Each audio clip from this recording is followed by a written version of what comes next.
What's going on, guys? Mr. Grails here, and in today's video we're going to be counting down the top 5 iconic designer brand items. So what I mean by iconic designer brand items is like when you think of the brand, what is the most popular best-selling item that they have. So for instance, you've got Apple. I would probably say the iPhone is probably their most iconic item. Another example, I would probably say you got Nike Air Forces. That is probably, I would say, an iconic shoe that they own. So before we get into this video, please leave a like, a comment, and most importantly, subscribe.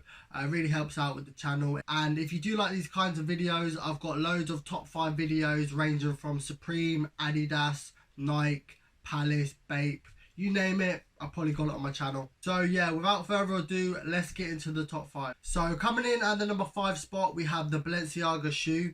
And I'm going to include 2 shoes in this spot due to them both being Balenciagas, and they both come out at similar times. So the first shoe I'm going to be talking about is called the dad shoe. The fuck is that? And the reason why it's called the dad shoe is because it's ugly as fuck. This shoe released in 2017, I believe. And to be fair, it's got like a chunky sort of sole slash like body on it.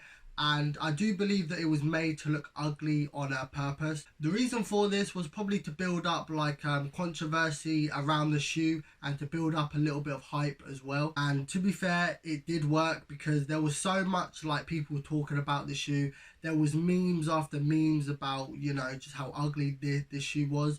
But the thing is, it is an ugly shoe, but people still bought it and still like wore it as like a fashionable shoe. So Balenciaga won differently like with this shoe. So the second shoe I'm going to be talking about is called the sock shoe, and the description is in the name. It is a shoe but it looks like a sock. This shoe is a complete opposite to the dad shoe, I would say. Like, it has very minimal design, it's very slick, like a small shape on it, but it did, I'd probably say, just as good as the dad shoe did. Like it just blew up, everyone was wearing it, and yeah, just a well-performing shoe. When this shoe came out, like, a lot of people was making jokes like of it, saying, oh, it's just a sock with a bit of rubber like underneath. And then like after like a year or like 6 months, like people started like rocking it. Like, you saw celebrities wearing it, you saw like just a lot of like wealthy people wearing it, and yeah, it just caught on and just became like a trend. So that was the number 5 spot. Coming in at the number 4 spot, we have the Versace Robe. Versace. To be fair, I cannot think of anything more iconic that Versace has released. Like, the amount of celebrities that I've seen wearing this is actually disgusting. Not only do celebrities wear this, but the amount of times that I've heard like rappers talk about Versace robes like in their songs. Versace hotel and I'm taking the robes. Seeing them in person, I'm Versace. So the first time I ever saw the Versace robe was I'm not sure if any of you remember this like storyline or whatever, but Rob Kardashian, the fat fucker, you know, when he got with Black China, and then there was a whole sort of thing about her cheating, etc. And then he uploaded a photo of the guy that she cheated on him with, or whatever, and then he was sat in his bed wearing like a Versace robe, and then like it just become a meme, and you know, loads of just, you know, just funny shit happened. So yeah, that was the first time I saw the Versace robe. And to be fair, this item is probably Versace's cash cow by far. Like, I believe if this item wasn't around, Versace would probably go bankrupt. Actually, that is a complete lie. Like, they've got hotels, they've got a lot of shit, and they've got a lot of money, so they probably wouldn't go bankrupt, but I don't think they'd be as popular as they are. But with this robe, I must say that I do like the designs on it. I just like the whole pattern it's got going on. And to be fair, I haven't seen it in person, but from what I can see, it does look like it's got high quality material on it. And not gonna lie, for the prices they're charging for it, I should hope that the material is nice.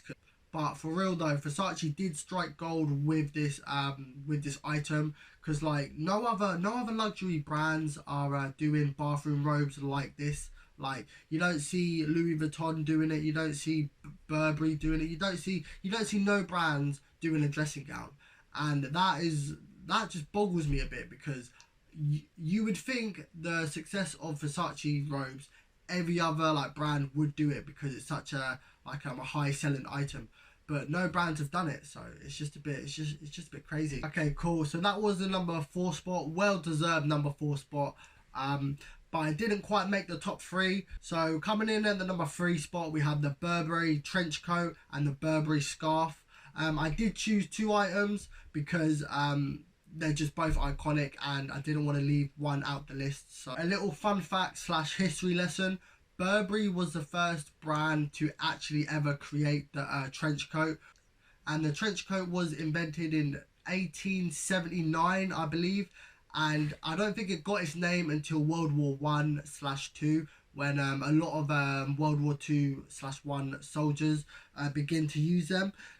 What I like about this item is just it's so timeless. Like, it was created over 100 years ago, but people are still wearing like the trench coats.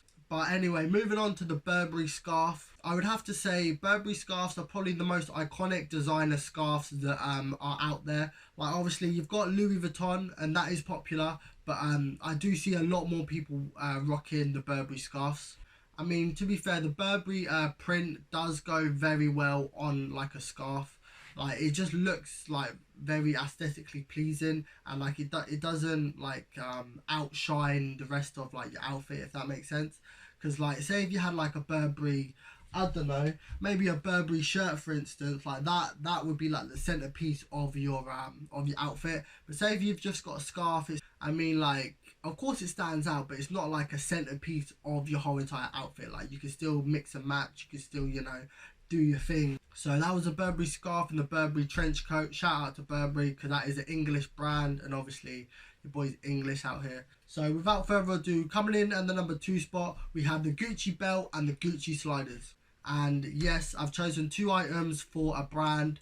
To be fair, I really couldn't decide which one to pick out of the Gucci sliders or the Gucci belt, because to be fair, they are both just as iconic as each other. Like, I couldn't pick. Okay, cool. So let's start off with the belt first. So I would probably say between the years of 2008 and 2016, this was probably the height of the Gucci belt. Literally within these 8 years, everyone and their grandma was wearing a Gucci belt. I cannot express how crazy the Gucci belt like trend was. Like, you had people out here buying smaller tops just to show their Gucci belt. Get on. You literally had like people wearing trench coats and tucking in their trench coats in their trousers just to show their Gucci belt. Get on. You had people in December shirtless just to show their Gucci belt. Get on. You had people wearing Gucci belts as a headband. Get on. People graduating and tucking in their graduation like gown or whatever it's called just to show their Gucci belt.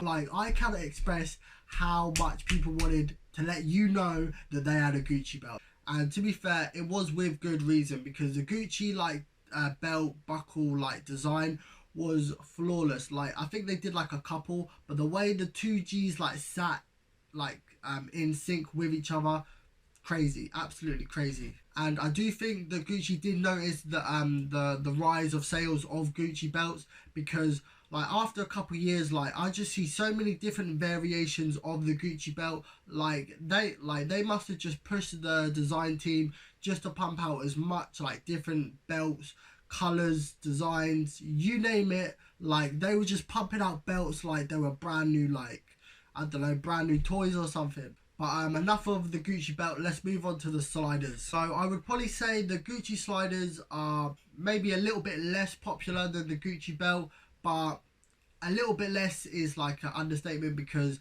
they did bang. Like, there was one point where like everyone was wearing Gucci sliders. If it was raining, they would still wear Gucci sliders. Like, it was just such like a trend to wear Gucci sliders. But the Gucci sliders did definitely set the trend for like designer sliders, because nowadays you see a whole load of like designers releasing sliders. Like, you would see them when people used to upload like holiday pictures or whatever. You would see a lot of rappers wearing it. You would see a lot of rappers singing it in their songs. Like, you even had people selling like knockoff pairs. You know, an item is like hitting differently when like you can just walk into town like on like a market day or something, and you just see like the market stands just selling like knockoff pairs of like that designer item. Like I think a couple of years ago it was like the Yeezys.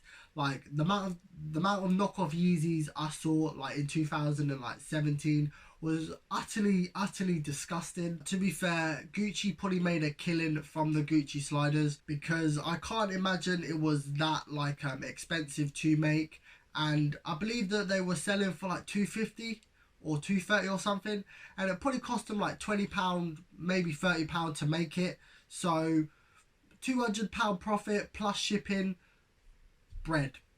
That's all I can say. So that was the number 2 spot. Coming in and the number 1 spot, we have the Louis Vuitton bag. And I'm not going to narrow it down to one Louis Vuitton bag, because I feel like that would be a disservice to Louis Vuitton. Louis Vuitton started off as like a luggage brand, so like they used to make like suitcases and like just luggage in general. So like when they started branching off, like obviously they did make bags, and that is sort of their bread and butter. When it comes to designer bags, I would probably say Louis Vuitton has a big like market share of that.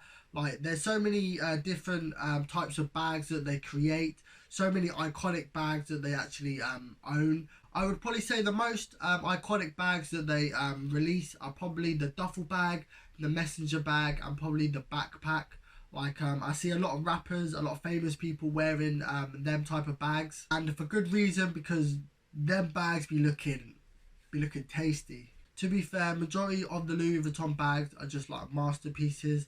Like I wouldn't say masterpieces, but they're just very aesthetically pleasing. So like they have the iconic Louis Vuitton checkered print, which goes hard, especially the grey and like black one. I like that colorway a lot. Also, the material looks like a high quality material. Like I said already, I should hope so, because the price tag is a high, I wouldn't say quality, but just a high price tag. And like the Gucci sliders, you do hear a lot of rappers mentioning like Louis Vuitton bags in their songs. So that's just another like bonus, you know, just to add to that. Like yeah, I don't really have much more to say. Like Louis Vuitton, when it comes to bags, like they are undefeated. Like I'm sorry to say. And yeah, just iconic just in general. Like that brand is very, I don't know, it's probably the biggest designer brand probably ever, to be fair. So that's going to wrap it up for today's video. If you did enjoy this video, please leave a like, a comment, and most importantly, subscribe. And yeah, until next time, I'm out.